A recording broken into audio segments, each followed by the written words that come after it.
Y'all already know what it is. It is Tuesday, and it's time to tell the truth. And y'all want to stop playing with me. I'm way too grown, and I'm way too grateful. I ain't got the bandwidth for this fuckery. Now I'm gonna jump in because yeah, it's the replay. It's the replay. Listen, I want to thank Jada Pinkett Smith for always giving me fodder. Of late, rather, not always, but giving me fodder. You know, the last fodder she gave me when she was entangled. I don't even know how you. I don't know if she's been detangled since the entanglement. I don't even know what kind of conditioner do you use to detangle that kind of stuff. I'm just asking. What am I saying? I don't know if you guys heard, but Jada had mentioned that she's been mom shamed. Y'all gonna stop playing with me.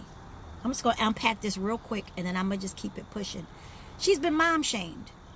Mom shaming is not typically something that you hear folks that look like us talk about. I'm just gonna speak from my own space. You don't really hear us talking about being mom shamed, you know, because we smack fire out of kids and keep it pushing. And once somebody say something slick, not as much now. But the point I'm making is that Jada was saying that she had been mom shamed by people close to her. On how she and her husband have chosen to raise their children, Willow and Jaden. And they spoke very clearly that they opted not to give them rules, not to give them rules and boundaries. They wanted their kids to just organically grow. Sort of like carrots. Now, I know that's a horrible, not like carrots, but they wanted their children to grow without barriers, right? Without a bunch of preconceived notions and concepts and stuff. And she's been mom shamed about it. And I think her daughter is gender fluid. I think she's gender fluid. That I don't know if does that fluid leak? Because if you leak gender, I'm just still trying to figure out the fluidity of gender. Because I don't know, I'm so hetero. I need hetero. I need a heterosensitivity course. What am I saying? She likes boys and girls. And I believe their son is, he likes boys. I'm not sure about girls. But the point of it all is there's been criticisms at the liberties that they've had. And of course the immense amount of access and wealth, which it's not their fault that their parents are very successful artists. Like, that's not Jaden or Willow's fault or even the oldest son's fault. They woke up like that. They really woke up rich. They did. And it's not on them. But the criticism has come at how they've been parented. And I've noticed that people have been quick to judge their children, which I think is awful. And then I think about my own journey as a mother. And I haven't been very transparent about it. I kept my kids very covered when they were younger. But now I have a sophomore in college, a junior in high school, a son finishing his last year in middle school, about to enter high school. I have older kids now, and for those of you all who were ever around me, I mean, the things that I can share right now, it's not anything to be ashamed of. Like, for instance, I opted to have 3 natural home births. That was a choice that I made. I wanted to have my children not in a hospital, at a birth center, or at home. I had 2 at home. Yeah, 2 at home, 1 at the birth center. And no anesthetics, no, just all natural. No episiotomy. Episiotomy is when they cut your what's name. Cut the head is, that's what they call it. It should be called, ouch, is what it should be called. I didn't have any episiotomy.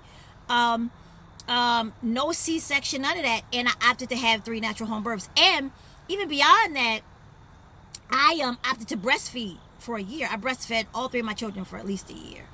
My oldest daughter was exclusively breastfed, meaning she didn't have any solids for a whole year. And she was born early. Like, these are some of the things that I did. And again, this is not about me being like the best mom. This was just choices that I made as a grown-ass woman. And I also never gave them jarred baby food. I just didn't. I made their baby food. I steamed whole vegetables and put spring water with calcium in it and blended it in a blender, and then I put them in ice cubes. It's called the cube method. And people would tell you I had bags of cubes of peas and carrots and beets. I mean, that's what my kids ate.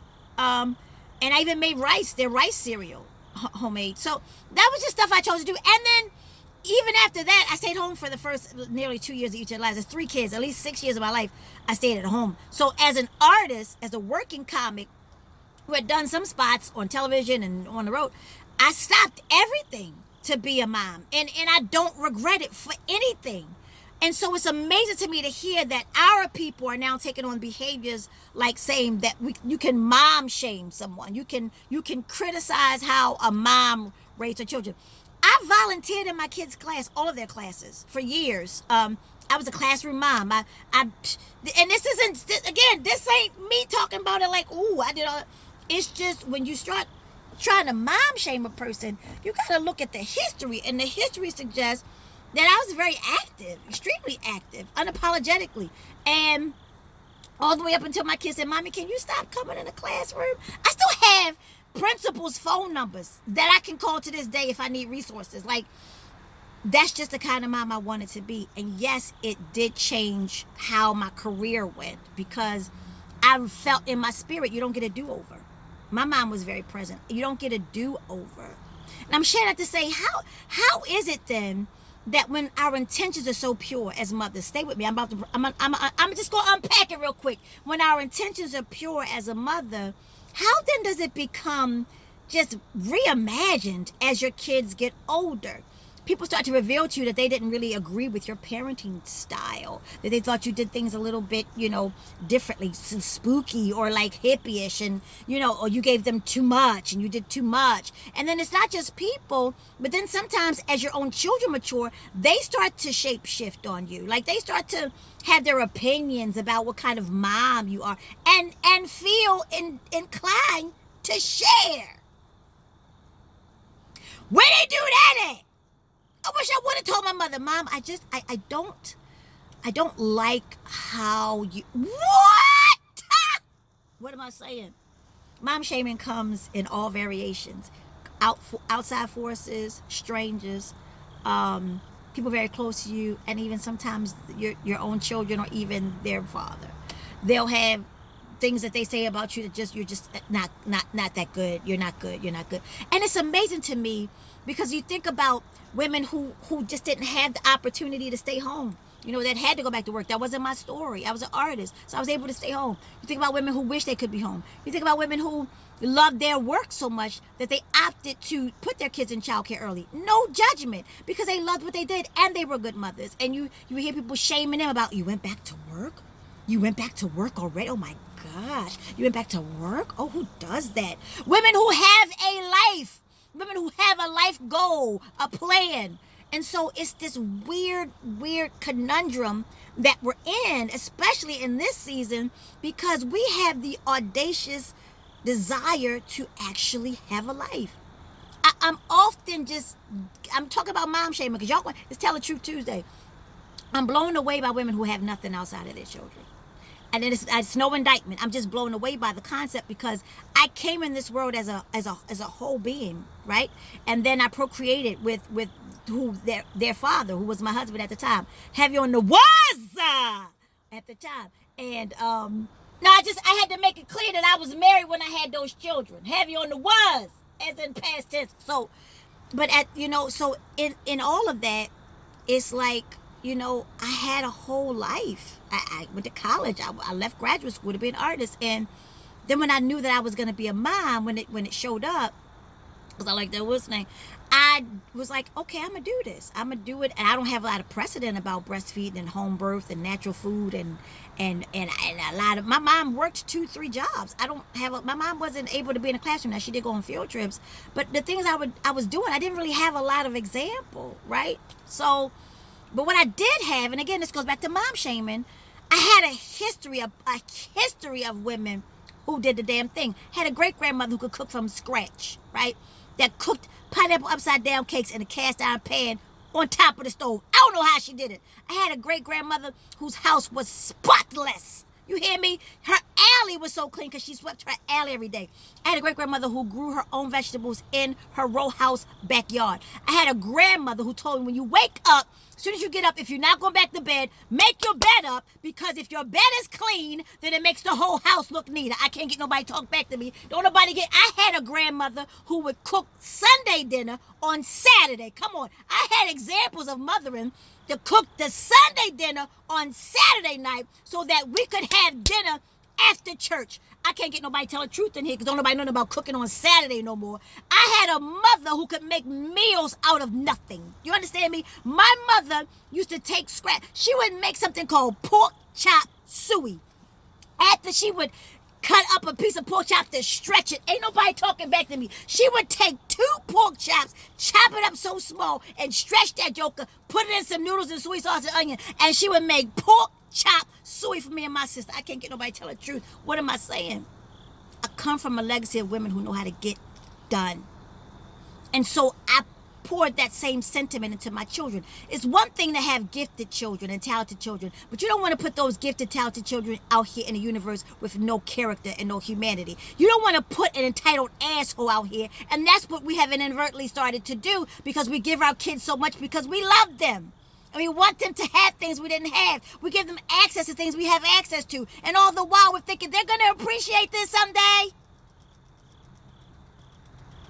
And then you look up and some of them, in some way they feel entitled. Like you're supposed to do this. Back in the day, people ain't even tell their kids they love them because they was working so goddamn much. They was in the field, they was sharecropping, they were trying to go to night school, trying to get a GAD. It wasn't that they didn't love their kids, they were tired. And their love showed up in behavior, a clean house, a cooked meal, some clothes, food, and shelter. What? And you gonna try to mom, shame me? I feel Jada. Not in the same sense, but how dare a kid turn around and tell you you ain't good at this, and I don't like the way you do that, and I don't like this, and I don't appreciate. You don't appreciate? You got me all the way. What am I saying? Do not ever feel guilty for loving yourself in front of your children. Do not ever feel guilty for providing for them, but don't feel obligated to give them more. Don't go out here and try to give them the sweet 16 at the Ritz-Carlton in a big suite with a big Lamborghini. What? What will they have to look forward to if this is their existence all the time?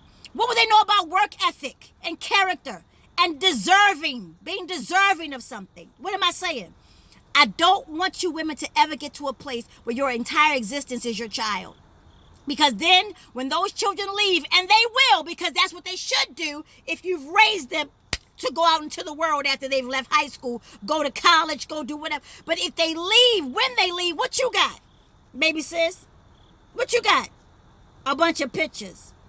I promise you, you came here for a reason. Show your children early and often that you love yourself so that they won't go into culture shock when they see that you really do care about yourself, and you will make sure that you are healthy and well so that you can help and be there for them. Because if I'm a mess, how am I going to be here for you? Do the math. Y'all will stop playing with me. I wish you would mom shame. I'm a legacy. I come from a legacy of mothers that do. And our love is a verb. And I wish you would. Y'all will stop playing with me. I'm way too grown and I'm way too grateful. Mom shaming? Nah, sis. Nah. It's Tell the Truth Tuesday. And y'all can drop something in that Cash App, INDIEM, hashtag. Not hashtag, $. Mom shaming. I'm way too grown and way too grateful.